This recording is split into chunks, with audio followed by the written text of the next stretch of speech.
नमस्कार, मैं हूं मनोज वर्मा और आप देख रहे हैं अटेंशन। एक तरफ कांग्रेस जन आक्रोश यात्रा निकाल रही है तो दूसरी तरफ उसे अपने नाराज नेताओं के आक्रोश से भी डर लग रहा है। लिहाजा कांग्रेस ने अब ऐसे ही नाराज नेताओं को मनाने की तैयारी की है। पीसीसी ने कांग्रेस के नाराज नेताओं की लिस्ट भी तैयार करने के निर्देश दिए। वहीं कांग्रेस नेताओं की नाराजगी को लेकर बीजेपी उस पर हमलावर है। लेकिन सवाल है कि क्या कांग्रेस नाराज नेताओं को मना पाएगी और कहीं नाराज नेताओं का आक्रोश पार्टी पर भारी तो नहीं पड़ जाएगा। आज चर्चा इन्हीं सवालों को लेकर करेंगे, लेकिन पहले ये रिपोर्ट देखिए।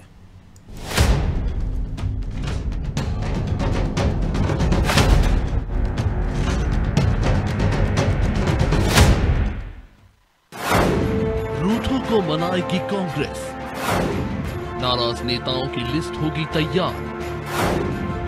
कांग्रेस को नेताओं के आक्रोश का डर, क्या जन आक्रोश यात्रा पर दिखेगा असर? मध्य प्रदेश में कांग्रेस की जन आक्रोश यात्रा की शुरुआत हो गई है, लेकिन कांग्रेस को पार्टी के अंदर पनप रहे आक्रोश का डर सता रहा है। यही वजह है कि यात्रा को लेकर सभी जिला अध्यक्षों को एक फरमान प्रदेश कांग्रेस की तरफ से जारी किया गया। जिला अध्यक्षों को निर्देश है कि जिन क्षेत्रों से यात्रा निकालनी है वह यात्रा से ठीक 3 दिन पहले क्षेत्र में नाराज चल रहे नेताओं की सूची तैयार की जाए। इतना ही नहीं, नाराज नेताओं से एआईसीसी के सचिव और सह प्रभारी मुलाकात करके उनकी नाराजगी दूर करेंगे। हालांकि कांग्रेस का इस पर कहना है कि नेताओं की कांग्रेस से नाराजगी नहीं है बल्कि सरकार से नाराजगी है और इसी नाराजगी को लेकर बीजेपी चिंतित है। देखिए, हम बड़े खुल के बोलने वाले व्यक्ति हैं। हमने कभी गुटबाजी से कभी इनकार नहीं किया, लेकिन जब जब चुनाव होते हैं हम नेतृत्व के प्रति सब इकट्ठे हो जाते हैं और समन्वय बनाने के लिए माननीय दिग्विजय सिंह सहित बहुत छोटे नेता, विधायक, स्थानीय नेता, हमारे जैसे लोग समन्वय बनाने के लिए कुल मिलाकर के नाराज होना एक परिवार में आम बात सी है। लेकिन नाराज हमसे नहीं है, वो नाराज सरकार से हैं वो, इसलिए उनको साथ लेकर साथ जोड़कर चलने का काम माननीय कमलनाथ जी के नेतृत्व में हम सब कार्यकर्ता कर रहे हैं। कांग्रेस नेताओं की अपने तर्क है, लेकिन कांग्रेस नाराज नेताओं को मनाकर उन्हें यात्रा और चुनाव में एक्टिव करने की रणनीति बना रही है। इसी के चलते कांग्रेस रूठों को मनाने के लिए जी जान से लग गई है। हालांकि बीजेपी इस मामले में तंज कस रही है। बीजेपी कह रही है कांग्रेस जन आक्रोश यात्रा निकाल रही है, जबकि उसकी पार्टी के भीतर ही नेताओं में आक्रोश बढ़ रहा है और कांग्रेस को पहले इस आक्रोश से निपटना चाहिए। देखिए, कांग्रेस पार्टी मध्य प्रदेश में स्थायी भाव के साथ गुटबाजी में उलझी हुई है। चाहे वह अजय सिंह जी की नाराजगी हो, अरुण यादव समय समय पर अपने तेवर कमलनाथ को दिखाते रहते हैं, कह चुके हैं कि उनकी फसल को कमलनाथ काटने के लिए आ गए हैं। दिग्विजय सिंह अलग तरीके से गुटबाजी को आगे बढ़ा रहे हैं। सुरेश पचौरी की नाराजगी है, कांतिलाल भूरिया को एडजस्ट करने की कोशिश की जा रही है। तो कांग्रेस के विभिन्न अंचलों एवं विभिन्न वर्गों से आने वाले नेता सतत तरीके से कमलनाथ जी के नेतृत्व के प्रति अपना असंतोष जाहिर कर रहे हैं। जीतू पटवारी भी समय समय पर आक्रामक देखे गए हैं। तो स्वाभाविक तौर पर कांग्रेस पार्टी जब यह यात्रा लेकर के जनता के बीच जाएगी तो उसको अपने नेताओं और कार्यकर्ताओं का आक्रोश जनता के साथ सामना करना पड़ेगा। राजनीतिक पंडितों का कहना है कि कांग्रेस के भीतर गुटबाजी, अंतर्कलह कोई नई बात नहीं है, लेकिन अब कांग्रेस जन आक्रोश यात्रा निकाल रही है। ऐसे में अगर कांग्रेस नेताओं में गुटबाजी दिखी तो इसका असर न सिर्फ उसकी यात्रा पर बल्कि चुनाव में भी पड़ सकता है। लिहाजा कांग्रेस कोशिश कर रही है कि कैसे भी नेताओं की नाराजगी को दूर किया जाए और नेताओं को एक्टिव कर बीजेपी को चुनाव में कड़ी टक्कर दी जाए। खैर, कांग्रेस नेताओं की नाराजगी दूर कर पाएगी या नहीं, ये आने वाला चुनाव तय करेगा। ब्यूरो रिपोर्ट, अनादि टीवी।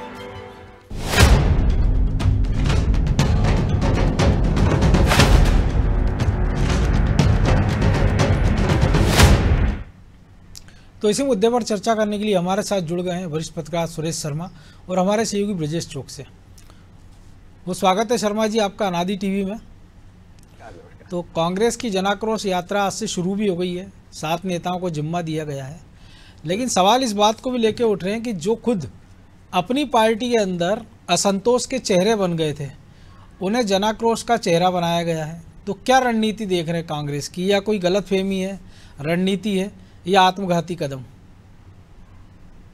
नहीं मनोज जी, जो विपक्ष में रहता है वो आक्रोश के मामले को लेकर के जनता के बीच में जाता है और उसका अभिप्राय सीधे सीधे ये रहता है कि सरकार के प्रति जितना भी आक्रोश है उस आक्रोश को वो राजनीति के रूप से या चुनाव के अंदर भुनाना चाहता है। अब उसमें दो पक्ष निकल करके सामने आते हैं कि क्या ऐसा कोई चेहरा आपके पास है जिसको देख करके लोग आक्रोश बताने लग जाएं? क्योंकि मोटे तौर पर यह होता है कि जो लीडर होता है उसके सामने लोग आक्रोश बताते हैं कि भाई तू मेरा आक्रोश जो है सरकार के विरुद्ध ये आक्रोश है, इस आक्रोश को आप सुधारिए, ठीक करिए, या सरकार के बारे में आप कुछ बोलिए। तो एक प्रतिशत होता है जो इस प्रकार से आक्रोशित रहता है। उससे उसका मेन बिंदु मैं फिर से लाइन रिपीट कर रहा हूं कि यदि कोई बड़ा चेहरा इस प्रकार की आक्रोश की बात करता है तब लोग जो है उसको आक्रोश बताने आते हैं। 2003 में उमा भारती जी को आक्रोश की बात बताई गई, उसके बाद से कांग्रेस की तरफ से किसी ने आक्रोश की बात उठाई नहीं, और जन आशीर्वाद की बातें भाजपा अपनी सरकार को दोबारा लाने के लिहाज से करती रही है, अभी भी कर रही हो। तो इसलिए आक्रोश जो है, अब दूसरा प्रश्न ये उठता है कि आक्रोश आखिर किस मुद्दों को लेकर के आप उठाना चाहते हो। तो जिन मुद्दों पर आप लंबे समय से चर्चा कर रहे हो उन मुद्दों पर जनता की आपके साथ प्रतिक्रिया नहीं आई। मसलन महंगाई के बारे में आपने अनेकों बार कहा, हम बार बार आपके चैनल के माध्यम से या अन्य उसमें माध्यम से हमने कहा है, महंगाई का असर केवल तब होता है जब आपकी पॉकेट में खरीदे जाने वाले सामान से कम पैसा हो। यदि आपके पास सरप्लस पैसा है और बच रहा है तो महंगाई का कहीं ध्यान नहीं जाता, क्योंकि आपकी जेब में पैसा होता है तो आप पिज्जा 500 रुपया का खर्च करके बच्चों को करा के आ जाते हो, आइसक्रीम खिला करके आ जाते हो, तो आप गैस का सिलेंडर 300 रुपया महीने में एक बार या दो बार लेते हो तो बहुत कोई अंतर आपके दिमाग में पड़ने वाला नहीं है, क्योंकि आपकी पॉकेट अलाउ कर रही है। वो सामान्य व्यक्ति को निश्चित रूप से हर्ट करता है, जहां हर्ट करता है वहां आप उसको आक्रोशित करिए और वोट को अपने पक्ष में करिए। तो लेकिन अब दूसरी बात मैं कहता हूं, सरकार के प्रति आक्रोश जैसा वातावरण हमने लंबे समय से, आपने भी शायद, ब्रजेश जी भी फील्ड में काम करते हैं, ऐसा नहीं आया कि कोई बहुत नारे लगा रहे हैं। जैसे हमने राजस्थान में देखा था कि मोदी तुझसे बैर नहीं और वसुंधरा तेरी खैर नहीं। मेरे को नहीं लगता कि मध्य प्रदेश में ऐसा कोई वातावरण आपको देखने को मिला हो। अगली बात मैं बस ये कह के पहला दौर समाप्त करता हूं, वो ये है कि सरकार का और संगठन का जो नेतृत्व है वो जनता के बीचों बीच पहुंच रहा है। बीचों बीच पहुंचने से आक्रोश स्वाभाविक खत्म हो जाता है। आपसे मैं मिलूंगा ही नहीं तो आपके मन में मेरे प्रति आक्रोश रहेगा, लेकिन मैं आपके बीच में जाके खड़ा हो जाऊंगा तो आप 2 मिनट नाराजगी व्यक्त करोगे, बाद में सामान्य हो जाओगे। तो ये जो संगठन और सरकार ने एक नीति तय की है कि हम जनता के बीच में निरंतर बने रहेंगे, निरंतर बने रह रहे हैं, और अब तो चुनाव का टाइम है, ज्यादा बने रह रहे हैं। मुझे लगता है कि ये योजना जो है कितनी लाभदायी होगी, अभी इस पर बहुत बड़ा संदेह है। तो ब्रजेश जी, संदेह, और इस बात में हम देख रहे हैं कि जो नेताओं का चयन इसके लिए किया गया, अगर सुरेश पचौरी को छोड़ दें तो लगभग डॉक्टर गोविंद सिंह हो, अजय सिंह हो, अरुण यादव हो, कांतिलाल भूरिया हो, ये तमाम ऐसे चेहरे हैं जो खुद चुनाव लड़ने वाले हैं। एक आधे हो सकता है लोकसभा का लड़े, बाकी सारे विधानसभा में चुनाव लड़ेंगे। तो एक तो खुद की तैयारी देखना है कि खुद का मैदान छोड़कर वो पार्टी के लिए समर्थन जुटाएंगे तो किस कीमत पर। देखिए मनोज, सबसे पहले अपनी खुद की चिंता करता है व्यक्ति, चाहे वो कांग्रेस हो चाहे बीजेपी हो। कांग्रेस में तो हमने देखा है पिछली बार उनके एक नेताजी का, युवा नेताजी का बड़ा चर्चित वो डायलॉग वो हो गया था, वायरल हो गया था, पार्टी का ही तेल लेने आप मुझे देखिए। हालांकि एक प्रभारी वो भी बनाए गए हैं, एक हिस्से के वो भी प्रभारी हैं। तो उनको अपनी चिंता ज़्यादा होगी, निश्चित तौर पर होती भी है, हर राजनेता को होनी भी चाहिए कि पहले अपना घर मजबूत कर ले, फिर बाद में पार्टी का विचार करे। लेकिन अब जो हम देख रहे हैं कि जन आक्रोश यात्रा के निकालने की जो तैयारी है, उसका एक सबसे दिलचस्प एक जो एजेंडा जारी हुआ है 16 बिंदुओं का मनोज, वो गौर करने लायक है। बिल्कुल। उसमें एक बिंदु है कि जो नाराज नेता हैं उनको ढूंढना है आपको, और 3 दिन पहले उनकी आप सह प्रभारी हैं, AICC के सचिव हैं, जो टीम लीडर हैं, और उनसे मुलाकात कराना है, उनकी नाराजगी दूर करनी है। तो जो आपने कहा था ना पहले, जो शर्मा जी भी जवाब दे रहे थे उसका, कि नाराज नेताओं को ही तो जिम्मेदारी दे दी, तो उनकी नाराजगी कौन दूर करेगा? आप क्षेत्र के नाराज लोगों को तो ढूंढ लेंगे, उनकी आप AICC के सचिव से बात करा देंगे, सह प्रभारी से करा देंगे, टीम लीडर से करा देंगे, जो यात्रा का प्रभारी है, वो उनकी नाराजगी कम से कम दूर करने का जतन करेंगे। लेकिन हम ये कह सकते हैं कि कांग्रेस का प्रयास, चलिए देर आए दुरुस्त आए, ठीक है कि वो नाराज नेताओं की भी सुध ले रहे हैं। पिछली बार भी दिग्विजय सिंह ने ऐसे नाराज नेताओं को या हाशिए पर धकेल दिए गए लोगों को, या जो बिल्कुल घर बैठ गए थे, ऐसे लोगों से संपर्क किया था, बाकायदा उसका फायदा भी मिला था, हमने देखा 2018 के चुनाव में। लेकिन अब कांग्रेस वैसी हालात में नहीं है। कांग्रेस में जो 2018 के चुनाव में हमने देखा है, चाहे अजय सिंह राहुल भैया हों, उन्होंने पूरी ताकत लगाई थी, बहुत दौरे किए थे उन्होंने, चाहे हमने देखा अरुण यादव ने कोई कसर नहीं छोड़ी थी, दिग्विजय सिंह ने कोई कसर नहीं छोड़ी थी, और जो तमाम नेता जो हम कह सकते हैं वो बड़ी जतन से लगे थे कि सत्ता में उनको लौटना है, क्योंकि सूखा 15 साल से था और वो सत्ता में लौटने की जो तड़प थी वो देख रहे थे, चाहे ज्योतिरादित्य सिंधिया भी हो। लेकिन वैसी तड़प आपको दिख रही है क्या? मुझे तो अब तक की वो सी तड़प नहीं दिख रही। एक तड़प दिख रही है सिर्फ किसमें? कमलनाथ जी में, कि सत्ता में आना है हमको, और कैसे आना है? दूसरों के सहारे आना है, कि उन्हें प्रभारी तो बना दिए, लेकिन खुद मेहनत कितनी कर रहे हैं? क्या वो मध्य प्रदेश में जिस तरह से शिवराज सिंह चौहान पूरे दौरे कर चुके हैं, दूसरे दौर की यात्राएं शुरू हो चुकी, वो क्या पूरे मध्य प्रदेश को नाप चुके हैं? क्या दिग्विजय सिंह ने पूरे मध्य प्रदेश को नाप दिया है? यदि उनके नापने से क्या फर्क पड़ेगा कांग्रेस के लिए? ये सबसे बड़ा सवाल है। क्या अरुण यादव अपने क्षेत्र में वैसे सक्रिय हैं कि उनको भरोसा है कि टिकट उनके कहने पर दे दिया जाएगा? हम देख रहे हैं किस तरह से भोजपुर को लेकर, ये एक उदाहरण मान लें हम, कि सुरेश पचौरी और दिग्विजय सिंह के बीच में घमासान चल रहा है वहां के टिकट की। जो इलाके बटे हुए थे वो इलाके अब बटे नहीं है कांग्रेस में, तो इस आधार पर भी ये नेता, जब उनको लगेगा कि उनका क्षेत्र, उनके इलाके पर दूसरे का कब्जा हो रहा है, तो क्या वो इतनी मन से काम करेंगे कि पार्टी में आ जाए? क्योंकि उनका तो कैरियर ही दांव पे लग जाएगा ना मनोज जी। यदि आज उनके इलाके पे किसी ने कब्जा कर लिया तो निश्चित तौर पर आगे कौन पूछेगा उनको? तो ये सबसे बड़ी समस्या है कि बड़े नेताओं में जो आक्रोश है, ये नाराजगी है, जो पिछले लंबे समय से हम देख रहे हैं कि पिछले 4 साल से सत्ता में आए थे तब भी ये नाराजगी फूट फूट कर बाहर आ रही थी, चाहे अरुण यादव की फूट कर बाहर आई हो, चाहे हमने देखा हो कि अजय सिंह राहुल को लेकर जीतू पटवारी ने सवाल उठाए थे, डॉक्टर गोविंद सिंह ने सवाल उठाए थे। तो क्या कांग्रेस उनको साथ पाई है? जन आक्रोश यात्रा आप निकाल रहे हो, उसमें एक और बिंदु है, खासकर 16 बिंदुओं में, कि आप हर बूथ पर हाथ से लिखे हुए ऐसे 10 जन आक्रोश, जो जनता में आक्रोशित हैं, ऐसे मुद्दों को आपको ला के देना है। तो क्या ऐसे, मुझे नहीं लगता जो रणनीति बनाई है वो धरातल में उतारने के लिए कांग्रेस सक्षम है, या उसका कार्यकर्ता इतना जिम्मेदार है, उसके नेता इतने कर्तव्य परायण हैं पार्टी के लिए कि वो जो दिशा निर्देश दिए हैं, जो कार्य सूची बनी है, जो एजेंडा बना है, उसके हिसाब से काम कर सके। शर्मा जी, निश्चित तौर पर फायदे। अगर अरुण यादव की बात करें कि जिनको अपने सर्वे में कांग्रेस कहती, वो मालवा निवाड़ में जिताऊ चेरानी खंडवा लोकसभा उपचुनाव में, लेकिन उनको बुंदेलखंड की जिम्मेदारी दे दी गई, जहां उनको अपना कोई जनाधार नहीं है।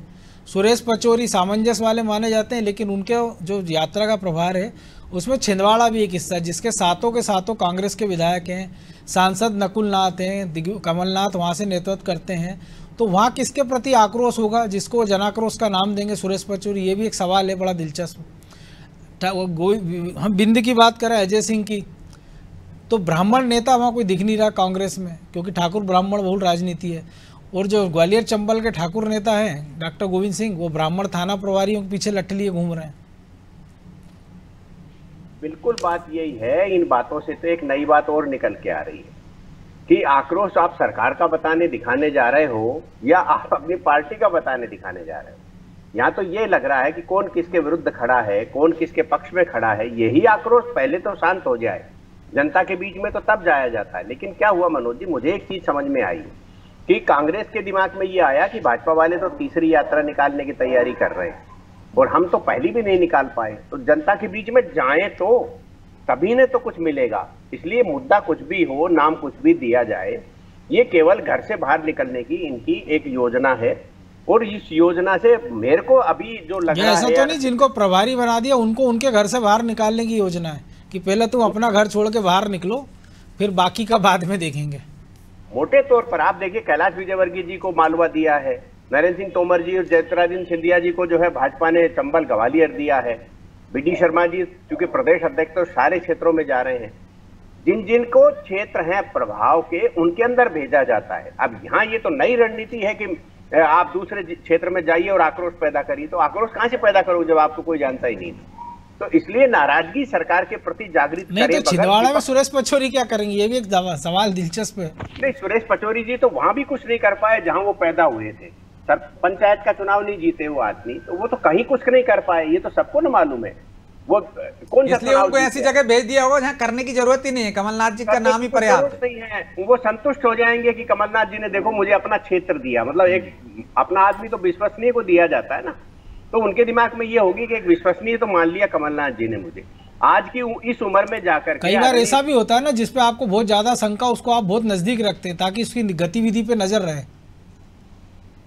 आप ठीक बात है, ये भी एक पक्ष तो है बड़ा क्योंकि आज की राजनीति में कौन किस पर भरोसा करता है। और जहां कमलनाथ जी की राजनीति चली उसी एंगल से रही है कि भाजपा को कितना लाभ हो जाए।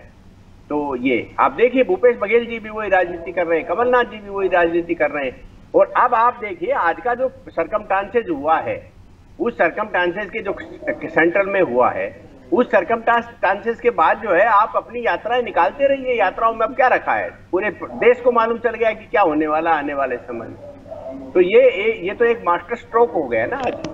तो उसके बाद इन यात्राओं का कोई बड़ा लाभ नहीं हुआ। आज तो केवल ये बताने में लोग लगे हुए हैं कि भैया हमने शुरू किया था। अरे भाई, सरकारों में रहे हो, आपको कुछ तो प्रयास करना ही चाहिए थे। तो आज राम मंदिर बन जाता तो कहते ताला राजीव गांधी ने खोला था। अब बोले महिला आरक्षण बिल आ गया तो कहने लगे कि इसकी शुरुआत सपना उन्होंने देखा था। मंदिर बन रहा है तो सुप्रीम कोर्ट ने करवाया, नहीं तो तारीख पूछते थे पहले। मनोज जी, सुप्रीम कोर्ट तो पहले भी था ना। आपकी सरकारों के चंद्रशेखर जी के समय में सुप्रीम कोर्ट में इस प्रकार की पहल हुई थी जैसी मोदी जी ने करी है। बिल्कुल, वो तो एक समय ऐसा आया था जिसमें ये पहल हुई थी। अदरवाइज तो आप देखिए कि आपके पास मुद्दे क्या बचे। आप किसी चीज, अब जो है विपक्ष की स्थिति ये हो गई है कि वो एक नाम ले ले इंडिया की, हम तो इंडिया हो गए हैं। आप होते रहिए इंडिया, उससे क्या मतलब निकलता है। तो इंडिया तो क्विट इंडिया भी हो गया ना। तो इसलिए कोई, मुझे लग रहा है कि ये बड़े असमंजस में, मुझे ये कहने में संकोच नहीं है कि जो अब आने वाली विधानसभा के चुनाव हैं और लोकसभा के चुनाव हैं, उसमें विपक्षी गठबंधन को, विपक्षी पार्टियों को अपनी नए सिरे से रणनीति पर विचार करना पड़ेगा। और समय इतना नहीं बचा है कि उस रणनीति को एग्जीक्यूट कर ले जाए।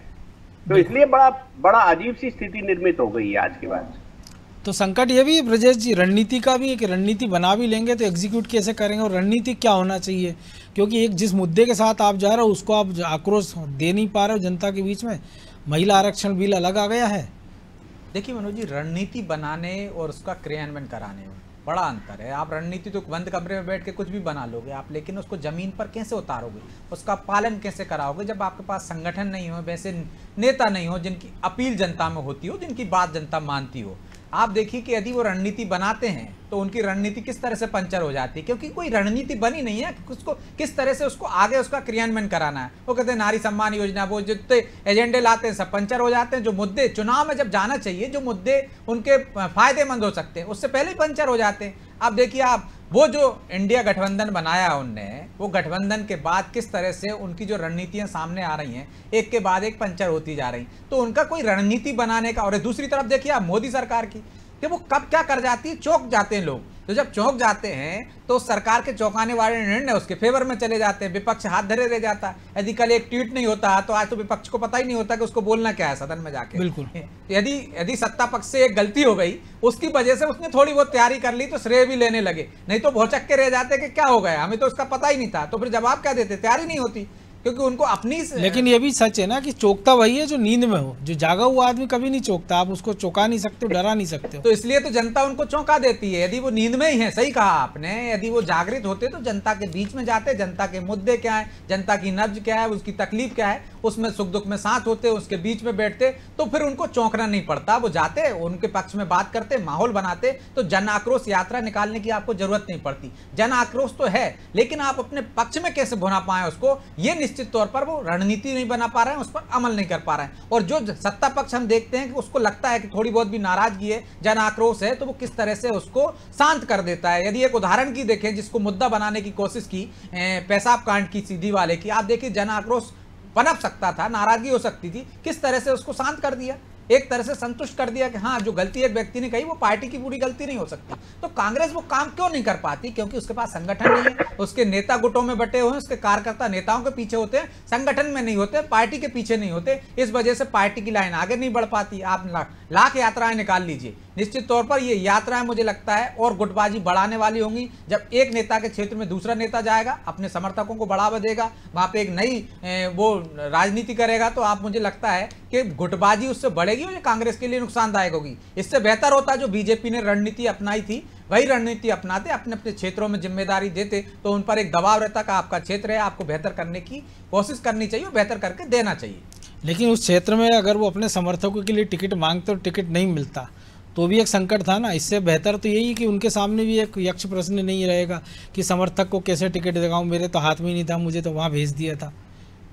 अब तो नेताओं की बुरी स्थिति हो गई कि उनको टिकट मिलेगा कि नहीं मिलेगा, तो समर्थक भी बेहतर तरीके से समझने लगे कि अब किसकी चल रही है। जब एक तरफा चल रही हो तो मैंने जो आप कहा, यदि नेता के समर्थक को टिकट नहीं मिलेंगे तो क्या वो जिताने के लिए काम करेगा? वो नेता जिताने के लिए काम करेगा, वो हराने के लिए काम करेगा, क्योंकि उसका जो क्षेत्र का छतरा जो है वो तमगा ही छिन जाएगा उससे, और जिसके तमगे की बदौलत वो कांग्रेस में सर्वाइव कर रहा है। तो कौन चाहेगा कि वो अपने पैर में कुल्हाड़ी मारे? तो मुझे लगता है कांग्रेस में ये सबसे बड़ी समस्या है मनोज जी। इस समस्या का समाधान वैसे ही हो सकता है जब हमने देखा था पचौरी जी के जब अध्यक्ष थे तो किस तरह से तमाम सुभाष यादव से लेकर बड़े नेता एक मंच पर आए थे और उन्होंने कहा था सरकार बनाएंगे, लेकिन उसी मंच पर भी आपको याद होगा शर्मा जी किस तरह से पेशकश कर दी गई थी कि कौन सीएम बनेगा, कौन सीएम चेहरा होगा। तो सीएम चेहरे की लड़ाई आज भी कांग्रेस में जारी है। तो ये वैसा ही है जो मोटिवेशनल स्पीकर शिव खेड़ा ने कहा था कि अगर आपके पास समाधान नहीं है तो आप खुद समस्या हो। तो लगभग इसी परिस्थिति में फिलहाल कांग्रेस हमको दिखाई दे रही है। बहरहाल अब समय की कमी है, चर्चा को विराम देना होगा। बहुत धन्यवाद शर्मा जी। तो निश्चित तौर पर कांग्रेस जन आक्रोश के माध्यम से लोगों के आक्रोश को बाहर निकालने का प्रयास जरूर कर रही है, लेकिन सबसे बड़ा सवाल यही है क्या आक्रोश वाकई में, और अगर है तो उसको निकालेंगे कैसे, और उसको निकालने के बाद उस आक्रोश की दिशा क्या होगी? क्या वो आक्रोशित वोटर आपके पाले में जाएगा या घर बैठ जाएगा, या क्या कांग्रेस के अंदरूनी आक्रोश के कारण ये यात्रा कांग्रेस पर तो भारी पड़ती नज़र नहीं आएगी? समय समय पर हम इसकी भी नज़र रखेंगे और इस पर भी चर्चा करेंगे। अटेंशन में आज इतना ही। मुझे दीजिए इजाज़त और आप देखते रहिए अनादि टीवी। नमस्कार।